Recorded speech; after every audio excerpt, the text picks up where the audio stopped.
नमस्कार दोस्तों, स्वागत है आप सभी का अपने अपने यूट्यूब चैनल मैथ्स अकेडमी पर।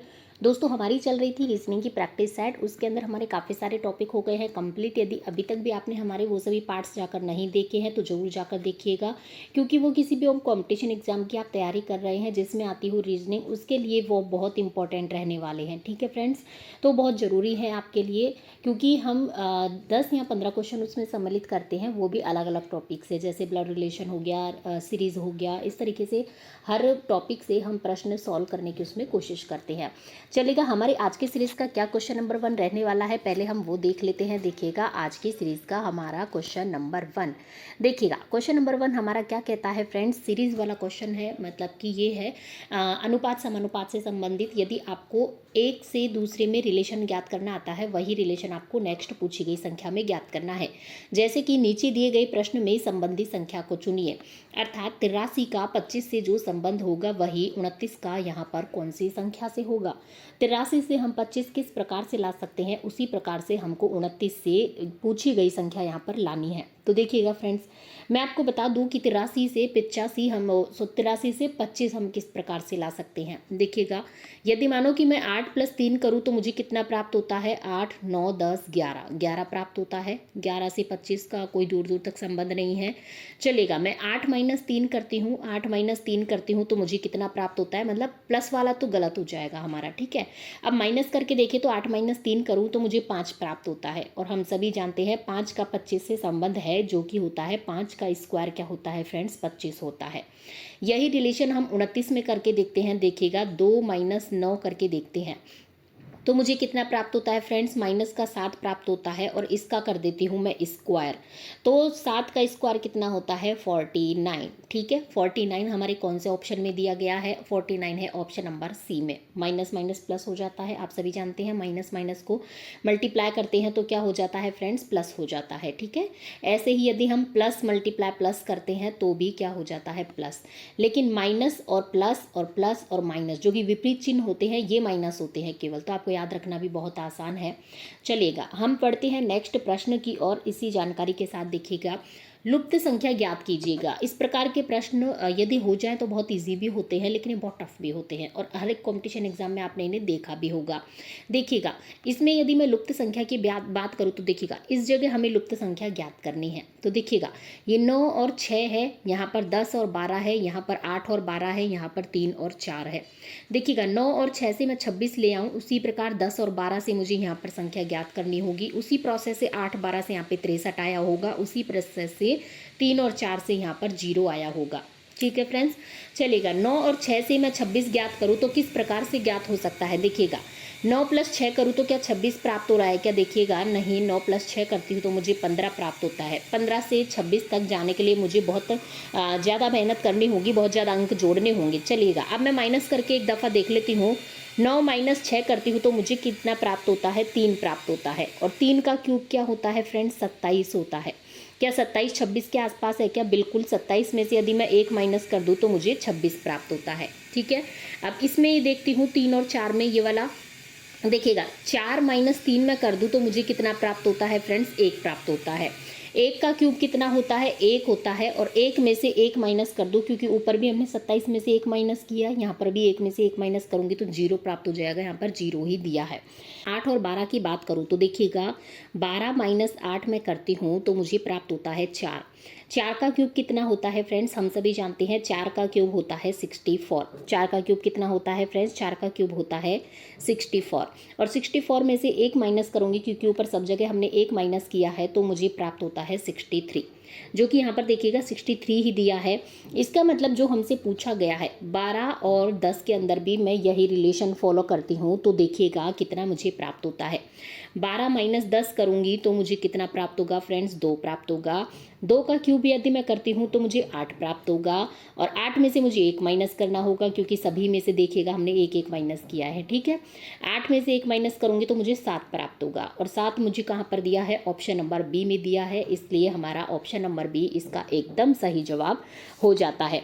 आगे की ओर हम बढ़ते हैं। नेक्स्ट प्रश्न हमारा देखिएगा क्या कहता है, यदि किसी कोड भाषा में 1 को ONE को 231 लिखा जाता है, 5 अर्थात FIVE को 9641 लिखा जाता है। तो NINE अर्थात 9 को किस प्रकार से लिखा जाएगा? पहले हमें ये ज्ञात करना होगा कि इनको ये कैसे लिखा गया। देखिएगा, ये है हमारा ONE।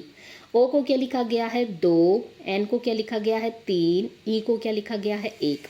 इसी प्रकार हमें दिया है एफ, आई और वी और ई। देखिएगा, एफ को क्या लिखा गया है फ्रेंड्स 9 लिखा गया है, आई को क्या लिखा गया है 6 लिखा गया है, वी को 4 और ई को 1। अब देखिएगा, आप पहले दोनों में कंपेयर कीजिए, इनमें क्या कॉमन है, ई कॉमन है और ई को यहाँ पर भी 1 नंबर दिया गया है और यहाँ पर भी 1 नंबर दिया गया है। इसका मतलब हमको 9 को किस प्रकार से लिखना है। देखिएगा, जैसे कि NINE हमको दिया है तो इसमें से n का नंबर क्या है, n का नंबर जो हमें दिया है वही हमें उठाकर रख देना है। n का नंबर 3 हो गया। आई को क्या नंबर दिया गया है, आई को 6 नंबर दिया गया है, आई को 6 लिख दिया। फिर से n है तो n को 3 लिख दिया और ई है, ई को कितना है 1 है, इसको 1 लिख दिया। मतलब कि 3631 9 को लिखा जाएगा, जो कि हमारे ऑप्शन नंबर सी में दिया गया है।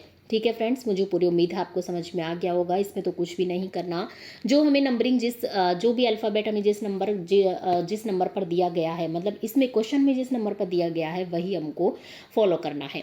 आगे की ओर हम बढ़ते हैं अगले प्रश्न की ओर। देखिएगा, प्रश्न नंबर 4 देखिएगा, नीचे दिए गए श्रृंखला को पूरा करें। श्रृंखला सीरीज वाला प्रश्न है। इस प्रकार के प्रश्नों की मैं बात करूं तो आपको पहले अंतर या योग इसमें ज्ञात करना होगा। मैक्सिमम ये उसी मेथड से होते हैं। ठीक है, चलिए हम नीचे इसको पुट कर लेते हैं। देखिएगा, 2, 5, 10, फिर हमें दिया है 17, फिर हमें दिया है 26, फिर यहाँ पर हमें ज्ञात करना है। तो देखिएगा, सर्वप्रथम मैं क्या करती हूँ, 2 और 5 के बीच अंतर की बात करूँ तो अंतर आता है +3 का। 5 और 10 के बीच की मैं बात करूँ तो +5 का अंतर आता है। 10 और 17 के बीच की बात करूँ तो +7 का अंतर आता है और 17 और 26 के बीच की बात करूँ तो +9 का अंतर आता है। आप देख पा रहे हैं इन दोनों के बीच 2 का अंतर है। इसका मतलब 9 के बाद 2 के अंतर से यहाँ पर क्या आएगा फ्रेंड्स, यहाँ पर आएगा +11। अर्थात 9 के बाद यहाँ पर जो +9 के अंतर के बाद +11 वाली संख्या आएगी। अर्थात मैं 26 में मुझे क्या जोड़ना पड़ेगा, 11 जोड़ना पड़ेगा। अर्थात मैं 26 + 11 करती हूँ तो मुझे कितना प्राप्त होता है, 37 प्राप्त होता है। अर्थात यहाँ पर 37 हमारे भरा जाएगा। मतलब कि इस क्वेश्चन मार्क पर क्या आएगा, 37 आएगा, जो कि हमारे दिया गया है ऑप्शन नंबर ए में। अर्थात इसका ऑप्शन नंबर ए सही जवाब हो जाता है। आगे की ओर हम बढ़ते हैं प्रश्न नंबर 5 की ओर। देखिएगा क्या कहता है हमारा प्रश्न नंबर 5, वैन आरेख वाला। कबूतर, पक्षी और कुत्ते हैं। ठीक है, इनको अपन को वैन आरेख के द्वारा प्रदर्शित करना है। इनका जो संबंध है वैन आरेख के द्वारा हमें दर्शाना है। तो देखिएगा, यदि मैं बात करूं पक्षी, देखिएगा इसमें पक्षी दिया है, ये मैंने पक्षी मान लिया। इस पक्षी के अंदर ही क्या आता है, कबूतर, तो ये मैंने कबूतर मान लिए। ठीक है, और जो कुत्ते होते हैं पक्षी और इनसे कोई संबंध नहीं है, ये हमने अलग से क्या मान लिए, कुत्ते मान लिए। ठीक है, और बाकी ये हमारे पक्षी हैं और लास्ट अंदर वाले हमारे कबूतर है। और इस प्रकार का जो वैन आरेख दिया गया है वो कहाँ दिया गया है, वन में दिया गया है। और वन मतलब कि ऑप्शन नंबर ए इसका सही जवाब हो जाएगा।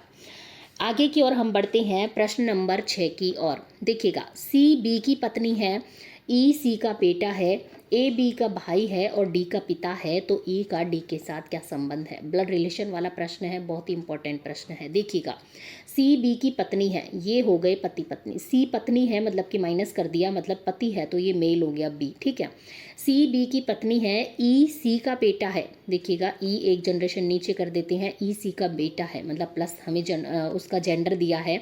ठीक है, ई जो है सी का बेटा है, मतलब इसका भी बेटा हो गया, दोनों का बेटा हो गया कौन, ई। ठीक है, ए बी का भाई है और जो ए है वो क्या है, बी का भाई है, मतलब कि प्लस हो गया। ठीक है, और मैं बात करूं डी का पिता है, ए बी का भाई है और डी का पिता है, मतलब जो ए के बेटे का या बेटी का नाम है वो क्या है, डी है।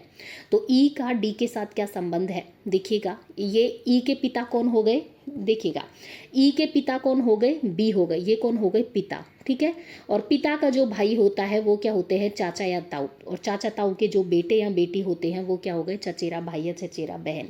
हमारे ऑप्शन में दिया है ऑप्शन नंबर डी में चचेरा भाई, अर्थात ऑप्शन नंबर डी इसका सही जवाब हो जाएगा। ठीक है फ्रेंड्स, मुझे पूरी उम्मीद है आपको समझ में आ गया होगा। आगे की ओर हम बढ़ते हैं, अगला प्रश्न देखिएगा। अगला प्रश्न क्या कहता है, नीचे दिए गए प्रश्न आकृति का सही दर्पण छवि चुनिए।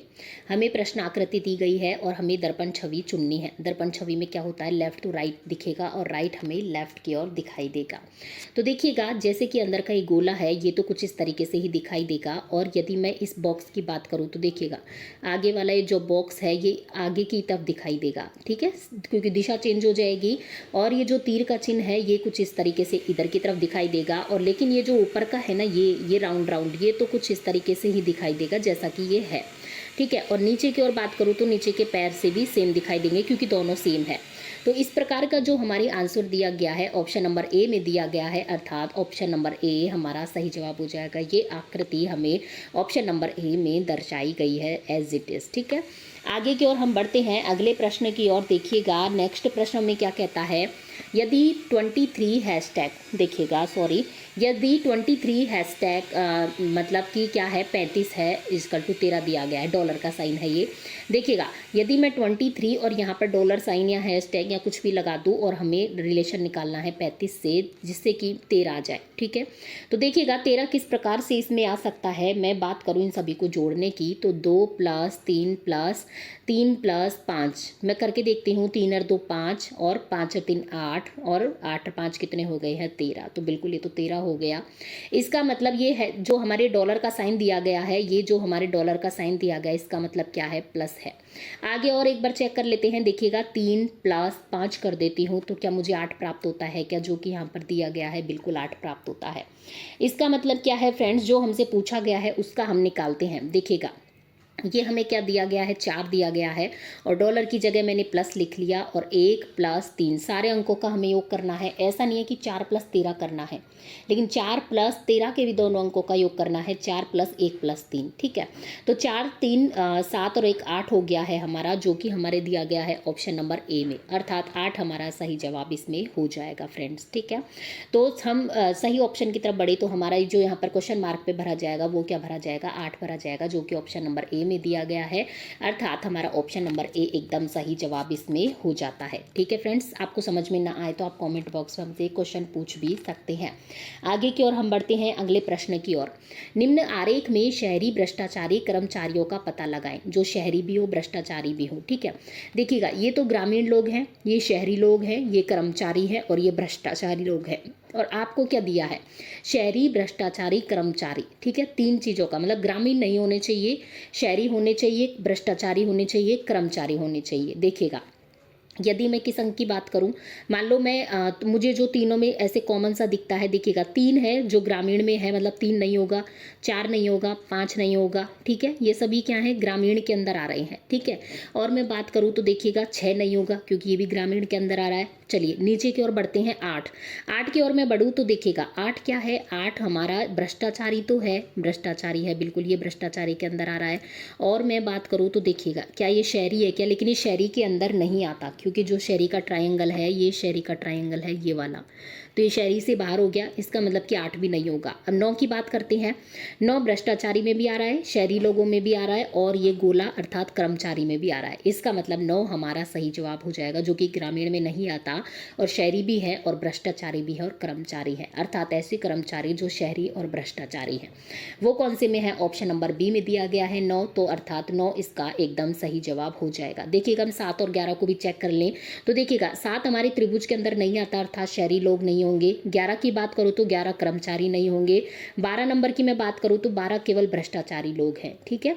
चलिएगा आगे की ओर हम बढ़ते हैं अगले प्रश्न की ओर, जो कि है हमारा प्रश्न नंबर 10। देखिएगा पुस्तकों की एक पंक्ति में गणित की पाठ्य पुस्तक बाईं ओर से 8वीं है और दाईं ओर से 13वीं। पंक्ति में कुल कितनी पुस्तकें हैं। देखिएगा गणित की पुस्तकों की एक पंक्ति है, ये हमने एक पंक्ति मान ली पुस्तकों की, ठीक है। गणित की पाठ्य पुस्तक है वो बाईं ओर से तो 8वीं है, तो इधर से तो उसका नंबर कौन सा है, 8वें नंबर पर है, ठीक है। और दाईं ओर से मैं बात करूँ तो दाईं ओर से कौन सी है, वो 13वीं है। दाईं ओर से कौन सी है, 13वीं है। तो पंक्ति में कुल कितनी पुस्तकें हैं, अर्थात में देखिएगा ये इसका नंबर इधर से तो है 13, इधर से तो थोड़ा हम और अलग कलर से शो करते हैं ताकि आपको अच्छे से समझ में आए। देखिएगा दाएं ओर से मैं बात करूं तो कौन से नंबर पे आएगी, इधर की तरफ से तो आएगी 13 नंबर पर, ठीक है। और इधर की तरफ से है इसका नंबर 8, तो इसमें क्या पूछा गया है कि पंक्ति में कुल कितनी पुस्तकें हैं। तो देखिएगा, इधर की तरफ से तो 8 हो गई, प्लस इधर की तरफ से 13 हो गई। दोनों को मैं जोड़ूं तो मुझे कितना प्राप्त होता है, 13 8 21। लेकिन देखिएगा, ये जो नंबर है जिस पे ये गणित की पुस्तक रखी हुई है, इसका नंबर बाईं ओर से भी काउंट हुआ है, दाईं ओर से भी काउंट हुआ है तो एक ही जगह पर, लेकिन वो बाईं ओर से 8वीं पे है, दाईं ओर से 13वें नंबर पे है। तो वो 2 बार काउंट हो गया। हमने 8वें इधर की तरफ से भी और 13 नंबर अर्थात दाईं तरफ से भी से काउंट कर लिया, मतलब कि एक हमने ज़्यादा काउंट कर ली। मैथ की पुस्तक को हमने 2 बार काउंट कर लिया, तो 21 में से मुझे 1 माइनस करना होगा, अर्थात 20 आ जाएगी। ठीक है, तो पंक्ति में कुल कितनी पुस्तकें हो जाती हैं, 20 पुस्तकें हो जाती हैं, जिसमें जो हमारी मैथ की पुस्तक है वो 8वें नंबर पे है बाएं तरफ से, और 13वें नंबर पे है दाएं तरफ से। ठीक है फ्रेंड्स, मैथ की पुस्तक 2 बार काउंट हुई है, इसलिए हमको 1 माइनस करना पड़ा। इसका मतलब ऑप्शन नंबर बी इसका सही जवाब हो जाता है। आगे की ओर हम बढ़ते हैं। नेक्स्ट प्रश्न देखिएगा हमारा, नीचे दिए गए निम्नलिखित शब्दों का सही क्रम बताएं। बालक है, विवाह है, शिक्षा है, व्यवसाय है और है शिशु। देखिएगा, मैं यदि बात करूं तो सबसे पहले क्या होता है, देखिएगा सबसे पहले होता है शिशु। ठीक है, सबसे पहले तो हमारी जो बच्चा होता है उसको शिशु ही कहते हैं। इसके बाद क्या होता है, वो बालक बनता है, बड़ा होके बालक बनता है। इसके बाद क्या होता है फ्रेंड्स, वो शिक्षा प्राप्त करता है, 5वें नंबर पे दिया है शिक्षा। शिक्षा प्राप्त करने के बाद क्या करता है, वो व्यवसाय ढूंढता है, फिर उसकी नौकरी वोकरी लग जाती है, व्यवसाय उसे प्राप्त हो जाता है, उसका विवाह किया जाता है, जो कि 3 नंबर पे दिया गया है। 4 1 5 2 3 ये हमारे दिया गया है ऑप्शन नंबर सी में, अर्थात जो ऑप्शन नंबर सी है इसका एकदम सही जवाब हो जाएगा, 4 1 5 2 3। ठीक है फ्रेंड्स, आगे की ओर हम बढ़ते हैं अगले प्रश्न की ओर। प्रश्न नंबर हमसे 11 क्या कहता है, देखिएगा 12 है, सॉरी। संबंधित आकृति को चुनिए। देखिएगा, प्रश्न आकृति हमें दी गई है। यहाँ पर देखिएगा, ये जो ट्रायंगल दिया गया है, ये ट्रायंगल यहाँ से दूसरे नंबर पर आ गया, इस जगह था, इस जगह आ गया दूसरे नंबर पर। ठीक है, और इसका मतलब ये जो सर्किल है, चलिए हम यहाँ पर बनाते जाते हैं साथ के साथ। इसका मतलब ये जो सर्किल है ये भी यहाँ पर दूसरे नंबर पर आ जाएगा। ठीक है, आगे हमें ये सर्किल दिया गया है, ये सर्किल कहाँ पर आ गया, ये सर्किल यहाँ से दूसरे नंबर पर था, घूम के तीसरे नंबर पर, अर्थात हमारी जो ये दूसरे नंबर की आकृति है, जो कि हमारा वर्ग है, ये घूमकर यहाँ आ जाएगा और ये पूरा भरा हुआ रहेगा, क्योंकि हमारा इधर भी ये सर्किल क्या है, पूरा भरा हुआ है। ठीक है, आगे हम देखते हैं, जो हमारी 3rd नंबर की आकृति है, ये वर्ग है, ये घूमकर हमारी यहाँ पर ऊपर चली गई है। ठीक है, तो हमारे ये जो त्रिभुज है ये घूमकर कहाँ चला जाएगा, ऊपर चला जाएगा, अर्थात त्रिभुज हमारे 1st नंबर पर चला जाएगा। इस प्रकार की जो आकृति दी गई है, देखिएगा पहले भरी हुई है, तो इसमें तो कुछ भरा हुआ है नहीं, ए में सी में भी नहीं है, तो ये तो अपने आप ही कैंसिल हो गई। हम देखते हैं कौन सा, डी नंबर का। डी नंबर पे देखिएगा त्रिभुज है, लेकिन ये वर्ग यहाँ पर गलत है, वर्ग हमारे भरा हुआ है, ना कि वृत्त भरा हुआ है, तो ये भी गलत हो जाएगा। अर्थात ऑप्शन नंबर बी हमारा एकदम सही मैच करता है, जो कि यहाँ पर प्रश्न आकृति इसमें संबंधित है। आगे की ओर हम बढ़ते हैं नेक्स्ट प्रश्न की ओर। देखिएगा, प्रश्न नंबर 13 हमारा क्या कहता है, ये कहता है कथन दिया गया है, निष्कर्ष दिया गया है। हमारा कथन देखिएगा, कथन की मैं बात करूं तो देखिएगा, कथन क्या कहता है, कथन कहता है कुछ व्यक्ति अच्छे हैं। देखिएगा, कुछ व्यक्ति हैं जो कि क्या है, अच्छे हैं। कुछ व्यक्ति बुद्धिमान है, ये तो हमने क्या बना लिए, कुछ व्यक्ति, ये तो व्यक्ति हो गए, है ना, ये तो व्यक्ति हो गए, और ये क्या हो गए, अच्छे हो गए। अब क्या बोलता है, कुछ व्यक्ति बुद्धिमान है, ये कुछ व्यक्ति हमने क्या बना लिए, बुद्धिमान बना लिए, ये बुद्धिमान हो गया। निष्कर्ष की तरफ मैं बढ़ूँ तो देखिएगा, निष्कर्ष कुछ बुद्धिमान व्यक्ति अच्छे हैं। क्या कुछ बुद्धिमान व्यक्ति अच्छे हैं क्या, ऐसा तो हमें कुछ भी नहीं दिया गया।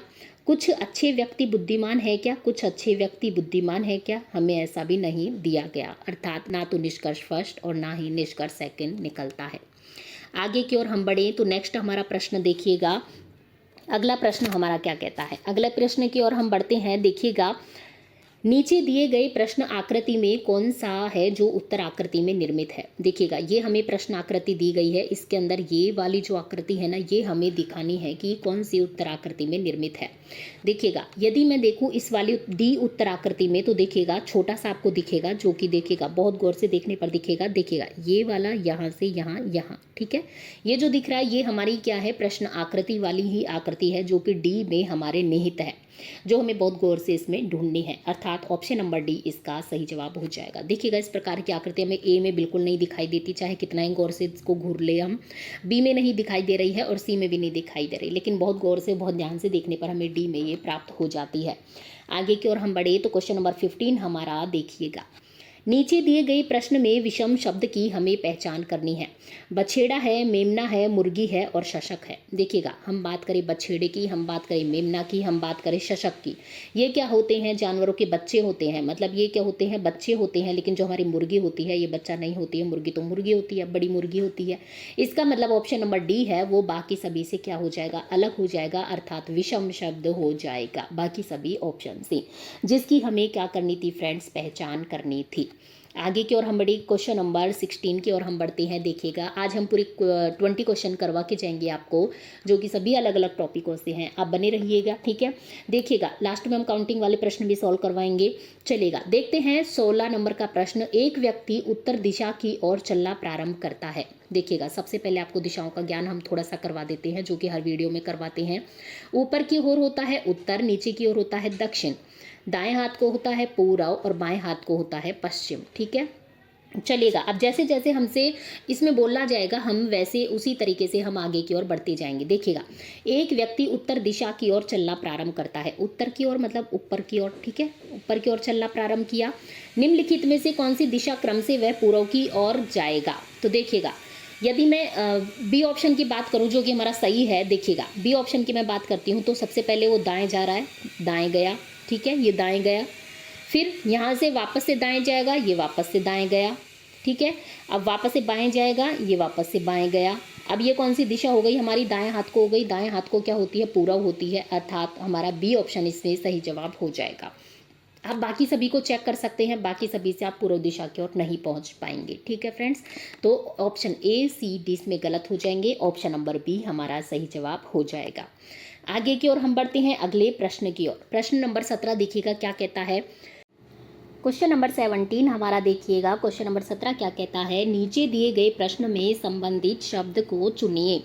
देखिएगा फ्रेंड्स, घेंगा का आयोडीन से जो संबंध है, एनीमिया का किससे होगा, ये हमको चुनना है। देखिएगा, मैं आपको बताऊं तो आयोडीन की कमी से कौन सा रोग होता है? घेंगा होता है। उसी प्रकार से एनीमिया किसकी कमी से होता है, ये हमें छांटना है। ऑप्शन की तरफ बढ़े तो विटामिन डी, विटामिन ए, या फिर लोहा, या फिर कैल्शियम, इनमें से किसकी कमी से एनीमिया रोग होता है? तो फ्रेंड्स, हम सभी जानते हैं लोहा की कमी से एनीमिया रोग होता है। अर्थात यहाँ पर जो क्वेश्चन मार्क पर जो हमारा शब्द आएगा वो क्या आएगा? लोहा। लोहा तत्व की कमी से एनीमिया रोग होता है। आगे की ओर हम बढ़े अगले प्रश्न की ओर, तो देखिएगा प्रश्न नंबर 18। 4 मित्र वृत्ताकार बैठकर ताश खेल रहे हैं। राम के दाईं तरफ शंकर बैठे थे और अरविंद के बाईं तरफ गोपाल बैठे थे। निम्नलिखित में से कौन से युगल खेल में भागीदार थे? तो देखिएगा, 4 मित्र हैं जो कि वृत्ताकार बैठे हैं, ऐसे हमने वृत्ताकार बना लिया, ठीक है। और आगे क्या बोलता है? राम के दाईं तरफ शंकर बैठे थे, तो राम के, ये हमने मान लिया कि राम है, ठीक है, यहाँ पर राम है। राम के दाईं तरफ मतलब कि इधर की तरफ होगा। यहाँ पर कौन बैठा है? शंकर बैठे हैं। आगे बोलता है अरविंद के बाईं तरफ गोपाल बैठे थे, मतलब कि अरविंद को हम यहाँ बैठाएंगे तो यहाँ दाईं तरफ हो जाएगा, इस मतलब अरविंद इधर आएगा, ठीक है। अरविंद के कौन सी तरफ है? बाईं तरफ कौन बैठे हैं? गोपाल बैठे हैं, ठीक है, गोपाल हो गए। तो निम्नलिखित में से कौन से युगल खेल में भागीदार थे? देखिएगा, हम ऑप्शन की तरफ बढ़े। राम और अरविंद, पहले ऑप्शन में दिया है राम और अरविंद, तो राम और अरविंद तो पड़ोसी हो गए, भागीदार तो हमने सामने वाले होंगे, राम और गोपाल, अरविंद और ऐसे कौन है हमारा? अरविंद और शंकर, ठीक है। अब देखिएगा, बी ऑप्शन की तरफ बढ़े तो गोपाल और शंकर, गोपाल और शंकर भी पड़ोसी हो गए। राम और शंकर, राम और शंकर, राम और शंकर भी पड़ोसी हो गए। गोपाल और राम, गोपाल, ये रहा गोपाल और ये रहा राम। गोपाल और राम क्या है? आमने सामने है, अर्थात एक दूसरे के युगल प्रतिद्वंदी है, मतलब कि युगल जो है एक दूसरे के साथी हैं। ताश खेलते हैं जब आमने सामने वाले एक ही टीम में रहते हैं। राम और गोपाल एक ही टीम में हो गए, अरविंद और शंकर एक में हो गए। ये हमसे पूछा है कि युगल खेल में एक दूसरे के भागीदार कौन है, तो राम हो जाएगा किसका? गोपाल का भागीदार, और अरविंद हो जाएगा शंकर का भागीदार। तो हमारा ऑप्शन नंबर डी में सही जवाब हो जाएगा। आगे की ओर हम बढ़ते हैं प्रश्न नंबर 19 की ओर। नीचे दिए गए अक्षर श्रृंखला को पूरा करें। KDWMGTOJQ, फिर यहाँ पर क्या आएगा? तो पहले हमें नीचे इसको नोट डाउन करना होगा ताकि हम क्या कर सके, आराम से आपको अच्छे से एक्सप्लेन कर सके। MGT, इसके बाद हमें दिया है OJQ, और यहाँ पर क्या आएगा हमसे ये पूछा गया है। तो देखिएगा, यदि हम फर्स्ट लेटर की तरफ बढ़े तो K से M 2 अक्षर का अंतर है, ठीक है। और M से O 2 अक्षर का अंतर है। इसका मतलब O से 2 अक्षर करेंगे तो यहाँ पर पहला शब्द आ जाएगा जो कि हमसे पूछा गया है। O से मैं 2 की बात करूँ तो हमारे आता है Q, मतलब कि ऑप्शन नंबर 1 गलत हो गया, ऑप्शन नंबर C गलत हो गया क्योंकि फर्स्ट में Q नहीं है, ठीक है। अब आगे की ओर हम बढ़ते हैं सेकंड लेटर की ओर। देखिएगा D और G में मैं अंतर की बात करूँ तो कितना अंतर है, D और G की मैं अंतर की बात करूँ तो +3 का अंतर है। G और J के बात करूँ तो +3 का अंतर है। इसी प्रकार J और अगला जो आने वाला सेकंड लेटर है इसमें भी +3 का अंतर होगा।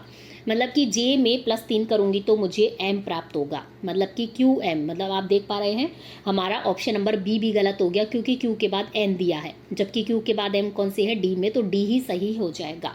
लेकिन हम फिर भी हमारा जो लास्ट वर्ड है उसको भी चेक कर लेते हैं। देखिएगा W है, W और T में कितना अंतर है, -3 का अंतर है, ये उल्टा चल रहा है। T और Q में कितना अंतर है, -3 का। इसी प्रकार Q से -3 करूंगी तो मुझे थर्ड लेटर मिल जाएगा जो कि हमारे होता है N, ठीक है। इसका मतलब QMN जो कि ऑप्शन नंबर D में दिया है ये हमारा एकदम सही जवाब इसमें हो जाता है, ठीक है फ्रेंड्स। चलिएगा आगे की ओर हम बढ़ते हैं प्रश्न नंबर 20 की ओर। देखिएगा फ्रेंड्स हम इसकी बात करते हैं, नीचे दिए गए आकृति में कितने त्रिभुज बनते हैं। देखिएगा त्रिभुज से संबंधित जो हमने आपको काफ़ी प्रश्न करवाए हैं और इस प्रकार की तो हमने काफ़ी बार प्रश्न आपको सॉल्व करवाए हैं, काफ़ी हमारी पर्सनल वीडियो भी इसमें केवल त्रिभुज की गणना से संबंधित है, वो अभी तक आपने नहीं देखे तो आप चैनल को सब्सक्राइब करके देख सकते हैं। इस प्रकार से हमने आपको कैसे बताया था, जैसे कि ये हमारी कोई भी वर्ग या आयत इस प्रकार की चतुर्भुज टाइप की कोई संरचना होती है, क्रॉस में इसको ये काट दे और फिर एक बार हम ये प्लस के साइन से इसको काट दे, तो इसमें जो हम गणना करते हैं ना वो किस प्रकार से करते हैं। देखिएगा खाने गिन लेते हैं हम, कितने हैं, 1 2 3 4 5 6 7 8 खाने हैं तो 8 दूनी 16 इसमें त्रिभुज हो जाते हैं। अब ये हमें दिया है, देखिएगा इसमें वही हमको आयत या वर्ग, आयत टाइप से कोई संरचना दी हो या वर्ग टाइप से दी हो, सबका सेम है। इसमें मैं खानों की संख्या गिनूँ तो देखिएगा 1 2 3 4 5 6 7 8, कोइंसिडेंटली इसमें भी कितने हैं, 8 खाने हैं। इसका मतलब 8 गुणा 2 8 दूनी 16 इसमें त्रिभुज है। आपको 16 गिनने की जरूरत नहीं है कि हम कहाँ ढूंढे 16 इतने सारे इसमें कहाँ त्रिभुज होंगे, आपको ये ट्रिक पता होनी चाहिए। ये हर क्वेश्चन में इस टाइप का जो भी प्रश्न आएगा हर में फॉलो होगी। इसका मतलब जो हमारे 16 हैं कौन से में दिया, ऑप्शन नंबर ए में, अर्थात ऑप्शन नंबर ए 16 इसका सही जवाब हो जाता है। मुझे पूरी उम्मीद है आपको समझ में आ गया होगा। हमने पहले भी इस प्रकार के काफ़ी प्रश्न इसमें सॉल्व करवाए हैं, बहुत इंपॉर्टेंट होते हैं त्रिभुज की गणना से या फिर आयत की गणना या वर्ग की गणना। यदि आपको इस प्रकार के प्रश्नों में कोई भी समस्या हो तो आप हमें कमेंट बॉक्स में बता सकते हैं, हम उसके लिए कोई अलग से वीडियो भी आपके लिए लेकर आ पाएंगे। ठीक है फ्रेंड्स, अब हम आपको मिलते हैं नेक्स्ट वीडियो में। यदि आपको हमारा वीडियो छोटा सा प्रयास और ये चैनल हमारा पसंद आता है तो वीडियो को आप लाइक कर सकते हैं, चैनल को सब्सक्राइब कर सकते हैं ताकि आपको हमारे वीडियोज़ का जल्दी से जल्दी नोटिफिकेशन मिल सके। धन्यवाद फ्रेंड्स, हम मिलते हैं नेक्स्ट वीडियो में।